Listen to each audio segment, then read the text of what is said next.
morning, good afternoon, good evening, hello creepy friends, welcome back to Nixie Bob's, and it's like a day after the last time we talked about Thunderbirds. You guys are not straight. But we're back for another one because I'm really happy. It's a Saturday, it's just been on. Clearly though, these have already been on in Australia. I don't know though. But either way, it was on this morning, just gone. I don't even think it's shown on ITV yet. It's been on CITV. I think, is it 3:30 they repeat it on CITV, on ITV3? I don't actually know. Which is no longer called ITV3. It used to be Channel 3 when I was little. See, this is where we're going back. LWT. You know what? That's how old I am, guys. So today's episode... I'm putting age on myself. Today's episode was called Rigged for Disaster. And it takes inspiration from Atlantic Inferno. So Penelope has bought an oil rig to decommission it from an oil rig and turn it into a solar station because the oil is really dangerous for the ocean. We all know oil is dangerous for the ocean. It's killing animals. It's killing sea life. Nobody wants that. But the evil little manager clearly doesn't want to end it because he's a bit of an arse, quite frankly. Plays a good arse, though, can I just say. Malloy is his name. Doyle is saying, well, actually, I think it's a really, really good idea. And Malloy disagrees and pushes her off the ship and she needs rescuing. Thankfully, Parker manages to come to the rescue there, but it turns out he's now left a fire and abandoned the ship with a couple of workers and he's the only escape pod on the ship. What a lovely man he is. He is, I have to say, I'm a big fan of Malloy because he's like a traditional evil villain in Thunderbirds. The only thing that's missing is the little gun. All right. So Doyle, Penelope, Parker, and also KO is there as well, managed to get rid of the fire, but now but then suddenly part of the ship cracks, and this is now butting into the pipe, which is obviously very dangerous for the water. So they have to stabilise the drill pipe to stop a lot of horrible stuff happening.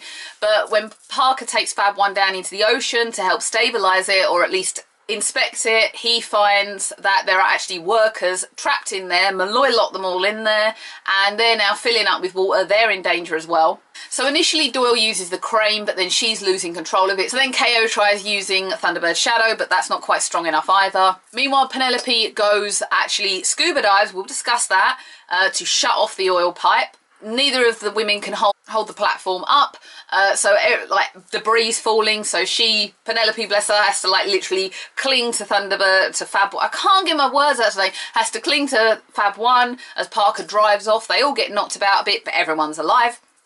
Virgil shows up just in the nick of time, bless him, and he tries getting his magnetic grapple hooks onto the platform, but he keeps pulling up bits. KO and Thunderbird's shadow sit on this piece, and how, when it's already falling down anyway, how that didn't just go even further is a mystery. But she sits on it and gets him to put the grapple hooks over her craft and lift everything up that way.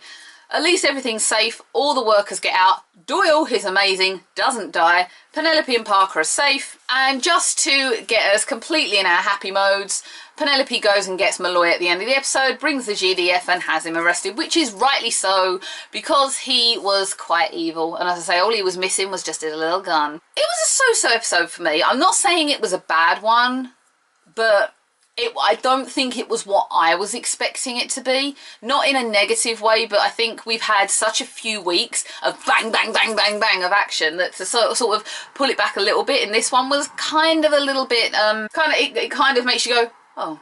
But then they do that with Walking Dead all the time. Like, I have friends, I've missed like 3 episodes of The Walking Dead this series now, but they will have just this bank of power start, and then they'll kind of strip it back and give you a quieter episode, and everyone goes, this is boring, what's going on here? Well, you need to do those episodes to kind of slow the pace down. It can't always be heart-rendering and scary. Malloy, I think, is my favourite character in this whole episode.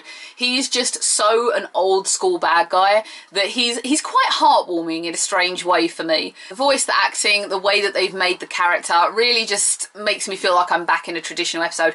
Even the episode, the name Rigged for Disaster, feels quite old-fashioned. There are some new ones, like I'm going to say Home on the Range, which are like more modern day names, but Rigged for Disaster sounds like something like we'd see in the original. So I love that as well. Got to pick up on that for you. And also he's quite threatening. Malloy is quite threatening, and it's nice to have the threat thrown in there. I know they can't physically get a weapon at that time of the morning and shove it around, and also they're very sensitive to gun crime and children viewing, which I guess they have to be in this day and age. I've got to look the other way for it. It's probably pretty well known. I mentioned this a couple of weeks ago. Emilia Clarke's in this episode and voices Doyle, and I loved hearing her do a different accent.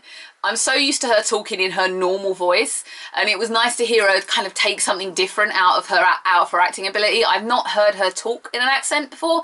I'm kind of in like series 2 of Game of Thrones before anyone's asked. I know it's like a total and utter, you know, abomination that I'm not already up to date. I kind of know what's happened, but I think the thing is, and you'll laugh, with regards to Game of Thrones, the first few series, there are just so many characters that I just sit there and go, I don't know what's going on. I haven't got a clue what's going on. And as you get further and further into series, there's less people, so you can keep up more. So I'm kind of waiting until I get to like series 4, where many people die, and I'm going to be like, right, okay, I get what's going on now.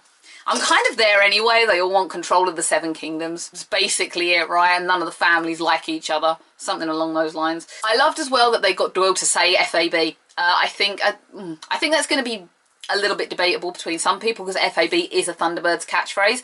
I can just see Emilia Clarke, knowing how quirky and bouncy she is, getting to do FAB and then sitting there going giggling like a gid, especially if she was a fan like I was. And obviously I don't know these people personally, so I can't tell you those things. Penelope scuba dives in a pink suit. What do we think about that? I was unsure, because I also feel like they kind of missed a trick not bringing Gordon into this, especially where there's scuba diving involved. I don't get, you're doing a water mission, you're in the ocean, and you don't bring Gordon, you get Penelope down there instead. I mean, all right, there's a little link at one point between Penelope and Gordon, sort of hinting at the romance, the kind of thing that they're setting up. I always still thought it was going to be, you know, Jeff and Penelope, but you know, what do I know? And I suppose her scuba diving is another way of throwing that in there, but I just think they missed a trick. Really missed a trick, not having Gordon in this one. But I did like to see Penelope do something a little bit more dangerous. That was kind of cool as well, getting more involved in the rescue mission, if you want to say that. And I also like her line of, who knew brains had such an eye for fashion? That is such a Penelope line. She said that and I was like, yes. Complete typical Penelope. And it's pink, what can you say? I kind of like the way they did it. She had like little bits of hair in there as well. Although it's kind of also a little bit implausible. How did she get changed in Fab 1? And how did she get out of Fab 1 without drowning it? Plot hole, right? I was thinking that at the time. How did that happen? Because she can't really let herself out the sunroof there, can she?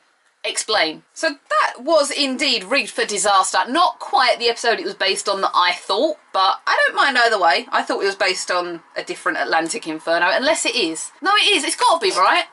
I've got to look up Ocean Pioneer.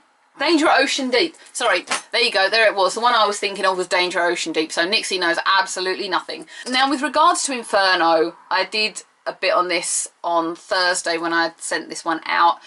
It's really hard for me to know what the right thing to do is, because basically, whatever I do in this situation, I am incredibly damned. I'm kind of a little bit aggravated that TBAG has made us associate an episode of what should be a harmless kids TV show with a tragedy. You know, a lot of people that I've spoken to, and I did put a thing on Twitter about it, if you guys want to come and comment on that, I welcome you to.